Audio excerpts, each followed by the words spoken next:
واحلل عقدة من لسانی یفقہوا قولی۔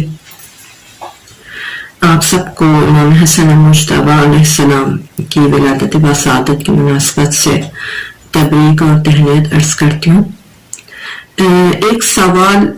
جو کہ امام حسن مجتبی علیہ السلام کی سیرت کے بارے میں اکثر پوچھا جاتا ہے وہ یہ کہ امام حسن علیہ السلام بنی امیہ کے خلاف قیام کر سکتے تھے لیکن انہوں نے ایسا کیوں نہیں کیا، اور جن امام نے قیام کیا وہ صرف امام حسین علیہ السلام تھے، تو قیام کے سلسلے میں کیا دلائل تھے، تو اس کے بارے میں ہم آج ایک مختصر گفتگو کریں گے۔ ہر تاریخی واقعے کو اس کے زمانے کے سیاسی حالات کے پیش نظر ہمیں پرکھنا چاہیے، اور امام حسن علیہ السلام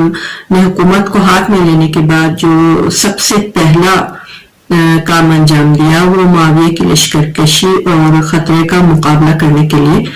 ایک فوج کو آمادہ کرنا تھا، لیکن آپ نے معاشرے کے حالات، عالم اسلام کے مسائل کو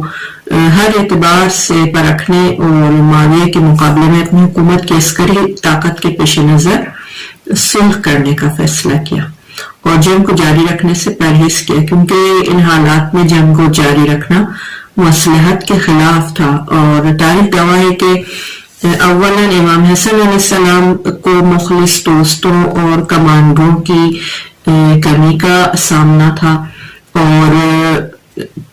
معاویہ اور اس کے ساتھیوں پر عسکری فتح پانے کے لحاظ سے آپ طاقت نہیں رکھتے تھے، اور دوسرا یہ کہ ان حالات میں معاویہ کے ساتھ جنگ کرنا عالم اسلام کے فائدے میں بھی نہیں تھا، اور تیسرا یہ کہ معاویہ کے ساتھ امام حسن علیہ السلام کی جنگ، اور اس جنگ میں اگر امام علیہ السلام شہید ہو جاتے تو ایک طرح سے مسلمانوں کے مرکز خلافت کی شکست کے مترادف تھا۔ لیکن امام حسین علیہ السلام کا زمانہ دیکھتے ہیں کہ بالکل مختلف تھا، اور حالات بالکل ہی الگ تھے، کیونکہ اس مدت کے دوران لوگ بنو امیہ کے ظلم و ستم سے تنگ آ چکے تھے اور سید الشہداء علیہ السلام کی بیعت بھی کرنا چاہتے تھے، لیکن اور شہر کوفہ حکومت تشکیل دینے کے لیے بالکل آمادہ تھا۔ اس کے علاوہ امام حسین علیہ السلام کے مقابلے میں یزید تھا جو کہ احکام اور آداب اسلامی میں سے کسی کی بھی پابندی نہیں کرتا تھا، جبکہ معاویہ جو تھا وہ ظاہراً پابندی کیا کرتا تھا، اور امام حسین علیہ السلام کی طرف سے اگر یزید کی بیعت کر لی جاتی تو اس کے ایک طرح سے ظلم و ستم اور فسق و فجور کی تائید کرنے اور اسلام کی نابودی کے مترادف ہوتا۔ اس لیے امام حسن علیہ السلام کی صلح اور امام حسین علیہ السلام کا قیام دونوں تاریخی واقعات ہیں، اور ان دونوں واقعات میں سے ہر ایک کو اس سے مربوط زمانے کے سیاسی حالات کے پیش نظر ہمیں دیکھنا چاہیے،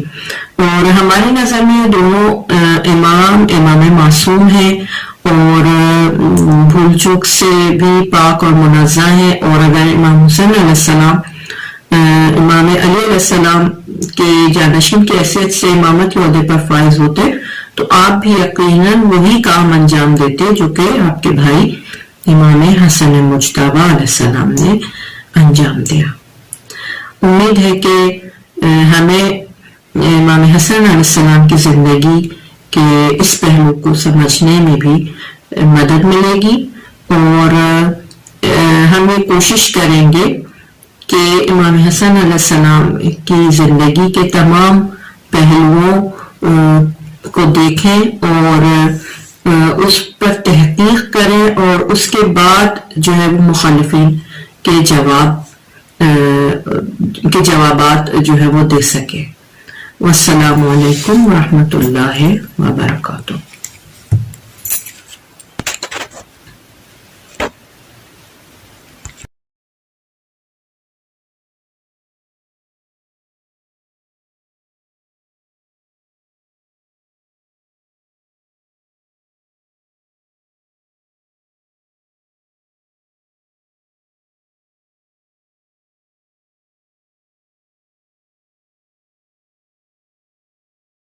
امری واحلل عقدۃ من لسانی یفقہوا قولی۔ آپ سب کو امام حسن مجتبیٰ علیہ السلام کی ولادت باسعادت کی مناسبت سے تبریک اور تہنیت عرض کرتی ہوں۔ ایک سوال جو کہ امام حسن مجتبیٰ علیہ السلام کی سیرت کے بارے میں اکثر پوچھا جاتا ہے وہ یہ کہ امام حسن علیہ السلام بنی امیہ کے خلاف قیام کر سکتے تھے، لیکن انہوں نے ایسا کیوں نہیں کیا، اور جن امام نے قیام کیا وہ صرف اور صرف امام حسین علیہ السلام تھے۔ تو قیام کے سلسلے میں کیا دلائل تھے، تو اس کے بارے میں ہم آج ایک مختصر گفتگو کریں گے۔ ہر تاریخی واقعے کو اس کے زمانے کے سیاسی حالات کے پیش نظر ہمیں پرکھنا چاہیے، اور امام حسن علیہ السلام نے حکومت کو ہاتھ میں لینے کے بعد جو سب سے پہلا کام انجام دیا وہ معاویہ کی لشکر کشی اور خطرے کا مقابلہ کرنے کے لیے ایک فوج کو آمادہ کرنا تھا۔ لیکن آپ نے معاشرے کے حالات، عالم اسلام کے مسائل کو ہر اعتبار سے پرکھنے اور معاویہ کے مقابلے میں اپنی حکومت کی عسکری طاقت کے پیش نظر صلح کرنے کا فیصلہ کیا اور جنگ کو جاری رکھنے سے پرہیز کیا، کیونکہ ان حالات میں جنگ کو جاری رکھنا مصلحت کے خلاف تھا۔ اور تاریخ گواہ ہے کہ اولاً امام حسن علیہ السلام کو مخلص دوستوں اور کمانڈروں کی کمی کا سامنا تھا، اور معاویہ اور اس کے ساتھیوں پر عسکری فتح پانے کے لحاظ سے آپ طاقت نہیں رکھتے تھے، اور دوسرا یہ کہ ان حالات میں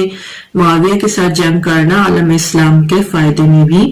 نہیں تھا، اور تیسرا یہ کہ معاویہ کے ساتھ امام حسن علیہ السلام کی جنگ، اور اس جنگ میں اگر امام علیہ السلام شہید ہو جاتے تو ایک طرح سے مسلمانوں کے مرکز خلافت کی شکست کے مترادف تھا۔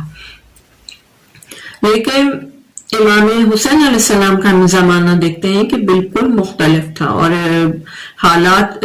بالکل ہی الگ تھے، کیونکہ اس مدت کے دوران لوگ بنی امیہ کے ظلم و ستم سے تنگ آ چکے تھے اور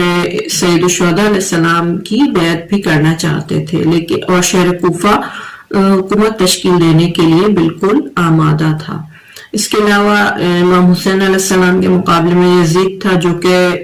احکام اور آداب اسلامی میں سے کسی کی بھی پابندی نہیں کرتا تھا، جبکہ معاویہ جو تھا وہ ظاہراً پابندی کیا کرتا تھا، اور امام حسین علیہ السلام کی طرف سے اگر یزید کی بیعت کر لی جاتی تو اس کے ایک طرح سے ظلم و ستم اور فسق و فجور کی تائید کرنے اور اسلام کی نابودی کے مترادف ہوتا۔ اس لیے امام حسن علیہ السلام کی صلح اور امام حسین علیہ السلام کا قیام دونوں تاریخی واقعات ہیں، اور ان دونوں واقعات میں سے ہر ایک کو اس سے مربوط زمانے کے سیاسی حالات کے پیش نظر ہمیں دیکھنا چاہیے، اور ہماری نظر میں یہ دونوں امام معصوم ہیں اور بھول چوک سے بھی پاک اور منزہ ہیں، اور اگر امام حسین علیہ السلام امام علی علیہ السلام کے جانشین کی حیثیت سے امامت کے عہدے پر فائز ہوتے تو آپ بھی یقیناً وہی کام انجام دیتے جو کہ آپ کے بھائی امام حسن مجتبیٰ علیہ السلام نے انجام دیا۔ امید ہے کہ ہمیں امام حسن علیہ السلام کی زندگی کے اس پہلو کو سمجھنے میں بھی مدد ملے گی، اور ہم یہ کوشش کریں گے کہ امام حسن علیہ السلام کی زندگی کے تمام پہلوؤں کو دیکھیں اور اس پر تحقیق کریں، اور اس کے بعد جو ہے وہ مخالفین کے جوابات جو ہے وہ دے سکے۔ والسلام علیکم ورحمۃ اللہ وبرکاتہ۔